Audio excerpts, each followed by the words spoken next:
Mesdames et messieurs, bonjour et bienvenue à cette édition d'information. Diplomatie économique à l'Assemblée nationale.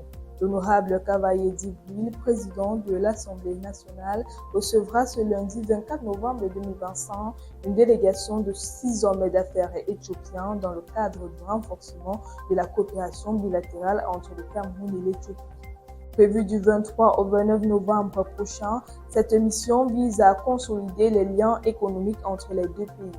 Elle comprendra des rencontres avec le gouvernement camerounais ainsi qu'avec des chefs d'entreprises locaux afin d'explorer de nouvelles opportunités de partenariat et d'investissement.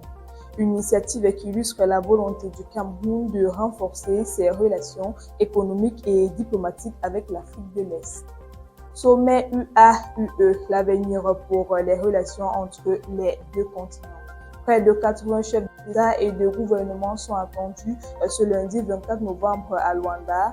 En effet, la capitale de l'Angola accueille les 24 et 25 novembre 2025 le sommet conjoint de l'Union africaine et de l'Union européenne. Cette 7e édition a pour thématique promouvoir la paix et la prospérité grâce à un multilatéralisme effectif. Ce qui se joue à Luanda, c'est l'avenir des relations entre les deux continents, une relation qui se cherche encore. Ce 7e sommet est la 3e édition à se dérouler sur le continent africain, après celui du Caire en 2000 et d'Abidjan en 2017. Cela fait donc 25 ans que les deux continents se retrouvent à intervalles plus ou moins réguliers pour évoquer leur partenariat. Douala, 5000 mototaxis bénéficient d'une formation gratuite pour obtenir le permis A.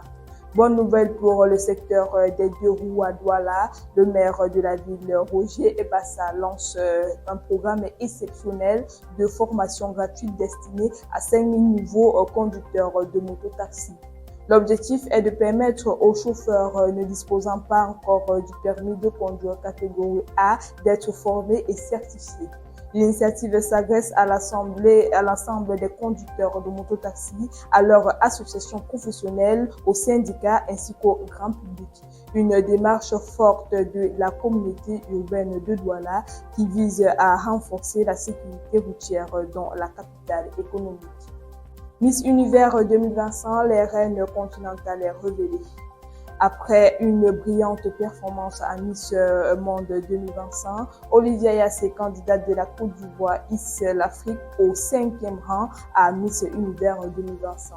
La reine de beauté termine 4e dauphine sur 120 candidates. Elle est la seule africaine dans le top 5.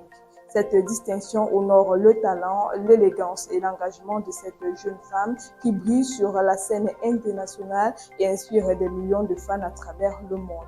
La compétition Miss Univers met en lumière les plus belles représentantes de chaque continent et s'est achevée par la victoire de la Mexicaine Fatima. Ainsi va votre actualité ce matin. Merci de nous avoir suivis jusqu'au bout.